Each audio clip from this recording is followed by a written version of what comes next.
후회 없이 살았어요? 벌써 후회되지 않아? 잘못 산 거잖아. 여러분들은 다시 하면 더 잘할 수 있을 텐데 라는 말을 가끔 하시는 분들이 있는데 난 그것만큼 초라한 사람이 없다고 생각해요. 다시 한다면 더 잘할 수 있는데 인생이 그걸로 얼룩져 있는 거예요. 여러분들 인생은 미련으로 얼룩져 있고요. 자기가 피워주지 못한 자기, 앞으로 미래에 자기가 만났어야 되는, 만나지 못한 그 미래의 자기들이 내 안에 죽어 있는 거예요. 그 시체들하고 살고 계시는 거예요. 여러분들은. 여러분들의 가능성들, 여러분들이 만났어야 되는 미래의 여러분들의 모습들. 시간이 많을 때는 이런 생각을 합니다. 돈만 있으면 뭐든지 다 할 수 있을 텐데.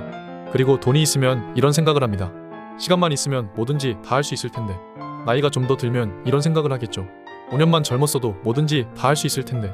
이제 제가 무슨 말을 하려는지 감이 오시나요? 인생에서는 만약이라는 것은 없습니다. 게임처럼 다시 시작할 수도 없습니다.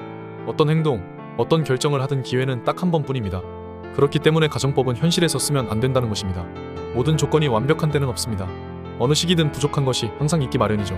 저 역시 시간이 많은 대학생 때는 돈 걱정 안 하면 좋겠다고 생각했습니다. 제가 살던 옥탑방 하숙집은 겨울에 무척 추웠습니다.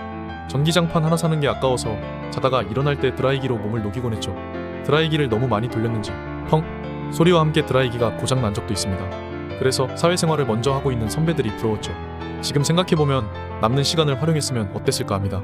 도서관에서 책이라도 읽었으면 더 좋았을 텐데 말이죠. 그렇지만 과거는 과거일 뿐 지금 이런 생각해봤자 소용없습니다. 지금은 시간이 부족합니다. 회사에 다니랴, 두 아이 돌보랴, 집안일 하랴 정말 시간이 부족함을 느낍니다. 대학생 때의 나와 지금의 나는 똑같이 무언가 부족함을 가지고 있습니다. 하지만 대학생 때의 나와 지금의 나는 다릅니다. 과거의 나는 가정법을 썼다면 지금의 나는 가정법을 생각하지 않습니다. 현재 제가 처한 상황에서 할 수 있는 최선을 다합니다. 지금은 시간이 부족하기 때문에 쓸데없이 보내는 시간을 줄입니다. 3년 전 쇼핑몰을 시작할 당시 운전하는 시간이 많았습니다. 출퇴근에 2시간, 회사 차량 운행 시간 평균 1시간. 하루 평균 3시간을 운전하는 것인데 시간을 버리는 게 아까웠습니다. 어떻게 활용했을까요? 예전 같았으면 운전을 따분해하며 노래나 틀어놓고 있었을 것입니다. 하지만 저는 쇼핑몰 공부를 위해 저장해 놓았던 유튜브 영상을 라디오처럼 들었습니다. 낯설던 쇼핑몰 관련 단어들이 귀에 들어오기 시작하고 어떤 부분을 보완해야 할지 등등 많은 것들을 익힐 수 있는 소중한 시간이었습니다. 그냥 운전만 했다면 버리는 시간이지만 그 시간을 활용했기 때문에 지금의 제가 있는 것입니다. 다들 유튜브, 인스타그램 이런 거 많이 하시죠? 저도 유튜브, 인스타그램을 포함한 SNS 다 합니다. 최근 업로드한 영상에서는 안 한다고 했는데 무슨 소리냐고요? 영상이나 릴스를 보긴 하지만 하는 방법이 다릅니다. 시간을 소비하는 것이 아닌 무언가를 생산하기 위해서 합니다. 다른 사람들은 어떻게 컨텐츠를 만들까?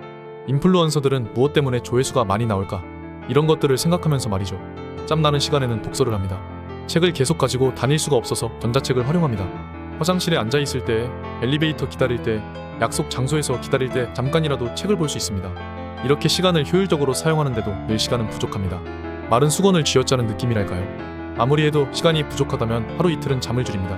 회사 생활, 육아, 블로그, 독서, 유튜브 이 모든 것을 다 하고 있습니다. 최대한 낭비하는 시간을 없애면서 말입니다. 처음 유튜브를 시작하기로 마음먹었을 때 육아 유튜브를 하려고 했습니다. 육아를 하면서 컨텐츠도 만들 수 있기 때문입니다. 하지만 내 아이의 동의 없이 대중에게 얼굴과 생활을 공개하는 것이 내키지 않아 시작하지 않았습니다. 그래서 더 힘든 길을 가고 있는 것이겠죠. 이것은 사람마다 가지고 있는 가치관의 차이니까 뭐가 맞고 틀린지 말할 수는 없습니다. 아이 2명을 키우는 게 얼마나 힘들겠어? 하시는 분이 있을지도 모르겠네요. 저도 직접 겪어보기 전까지는 몰랐으니까요. TV에 나오는 육아는 현실과는 너무 다릅니다. 정리하면 또 어지르고 청소도 해야 하고 빨래도 개야 하고 밥도 먹여야 하고 양치도 시켜야 하고 놀아줘야 하고 아이들이 잠들기 전까지 끝이 없습니다. 저는 대한민국의 평범한 30대 후반 아저씨입니다. 평범한 아저씨도 회사, 육아, 사업, 독서, 글쓰기, 유튜브 이 모든 것을 하고 있습니다. 믿기 힘드실 수도 있지만 사실입니다. 지금 이렇게까지 하는 이유는 간단합니다. 10년 뒤에 내가 가정법을 쓰며 후회하지 않기 위해서입니다. 가정법만 쓰는 인생이라면 눈을 감는 그 순간에 깨달으며 생을 마감하고 말 것입니다. 인생을 너무 허무하게 살았구나 하면서 말이죠. 평생 가정법만 쓰고 후회만 하고 살기엔 한 번뿐인 인생이 너무 아깝습니다. 가정법 쓰는 것은 다음 생으로 미뤄두고 이번 생에서는 후회 없이 사는 게 어떨까요? 영상 시청해주셔서 감사합니다.